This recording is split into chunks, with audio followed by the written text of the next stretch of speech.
साध संगत जी, प्रेम से कहना धन निरंकार जी। स्वागत है आप सभी का आपके ही चैनल पर। हाजिर हूँ मैं आप सभी के लिए एक नई साखी लेकर।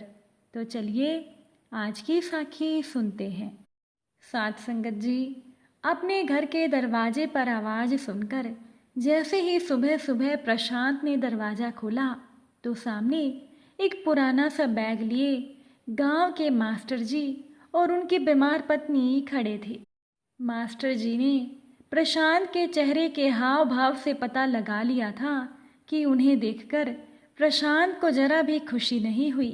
जबरदस्ती चेहरे पर मुस्कुराहट लाने की कोशिश करते हुए प्रशांत ने कहा, अरे सर, आप दोनों तो बिना कुछ बताए ही अचानक से चले आए।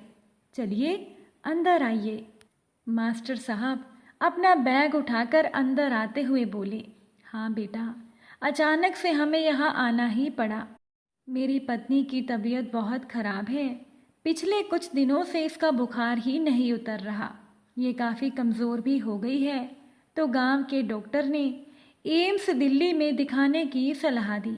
अगर तुम आज ऑफिस से छुट्टी लेकर ज़रा हमारा नंबर लगवाने में मदद कर सको तो तुम्हारा बहुत भला होगा। ये सुनकर प्रशांत ने कहा, नहीं नहीं, मुझे छुट्टी मिलना तो असंभव है।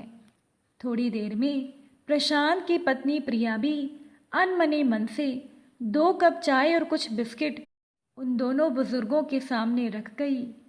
जब प्रशांत का बेटा विहान सोकर उठा तो मास्टर जी और उनकी पत्नी को देखकर खूब खुशी से चहकते हुए दादू और दादी बोलकर उनसे लिपट गया। साथ संगत जी, दरअसल 6 महीने पहले जब प्रशांत 1 सप्ताह के लिए अपने गांव में गया था तो प्रशांत का बेटा विहान ज़्यादातर मास्टर जी के घर पर ही खेलता था। मास्टर जी निसंतान थे और उनका छोटा सा घर प्रशांत के गांव वाले घर से बिल्कुल सटा था। बूढ़े मास्टर साहब विहान के साथ खूब खेलते और मास्टर जी की पत्नी बूढ़ी होने के बावजूद दिन भर कुछ न कुछ बनाकर विहान को खिलाया करती थी। बच्चे के साथ वो दोनों भी बच्चे बन गए थे। जब प्रशांत अपने गांव से दिल्ली वापस लौटने लगा तो प्रशांत का बेटा विहान खूब रोया। उसके अपने दादा और दादी तो नहीं थे, तो मास्टर जी और उनकी पत्नी में ही विहान दादा और दादी की छवि देखता था। जाते समय प्रशांत ने मास्टर जी को अपने घर का पता देते हुए कहा था, आप कभी भी दिल्ली आएं तो हमारे घर ज़रूर आइएगा, हमें बहुत अच्छा लगेगा। दोनों बुजुर्गों की आंखों से विहान को जाते देख आंसू गिर रहे थे और दोनों जी भरकर प्रशांत के परिवार को आशीर्वाद दे रहे थे।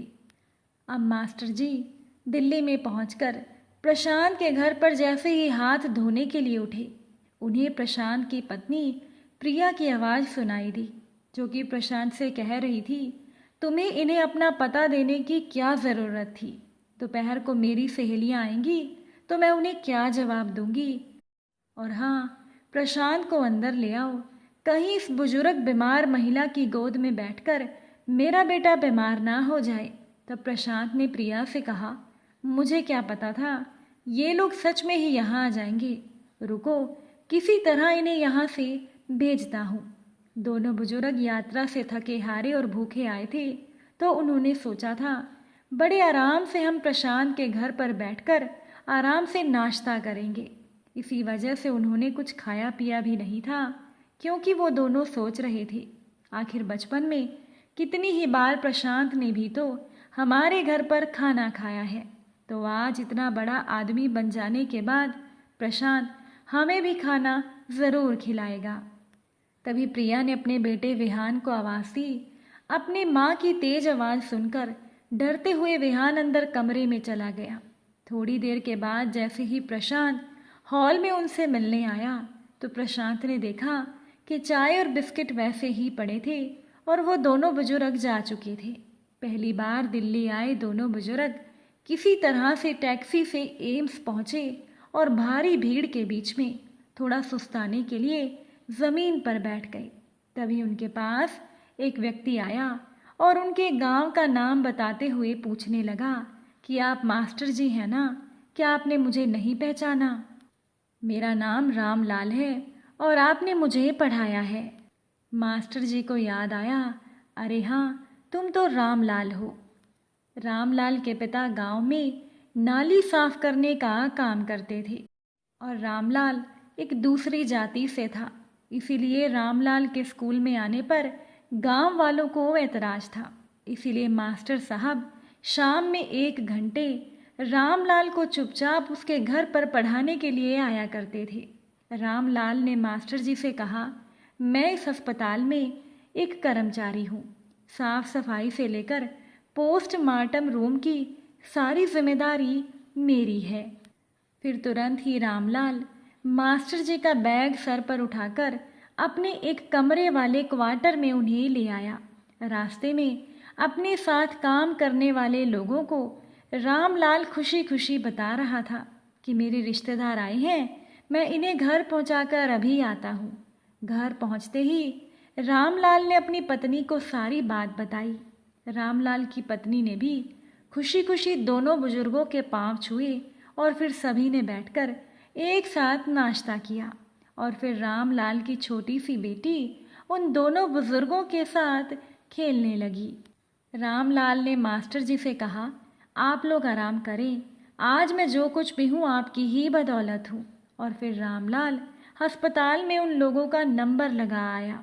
अब रामलाल की माँ नहीं थी, बचपन में ही माँ की मौत हो गई थी।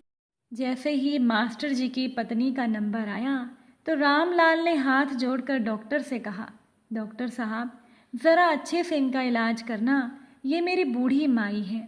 ये सुनकर बूढ़ी माँ ने आशीर्वाद की झड़ियाँ लगाते हुए अपने कांपते हुए हाथ रामलाल के सर पर रख दिए। मास्टर जी की पत्नी आज सचमुच माँ बन गई थी, क्योंकि उन्हें आज बेटा मिल गया था और उस बिन माँ के बच्चे को रामलाल को भी माँ मिल गई थी।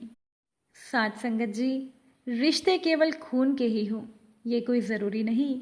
कुछ रिश्ते ऐसे होते हैं जो इंसान अपने मन से बनाता है और जो इंसान के दिल से जुड़े होते हैं, और ऐसे ही रिश्ते पूरी ज़िंदगी इंसान का साथ निभाते हैं।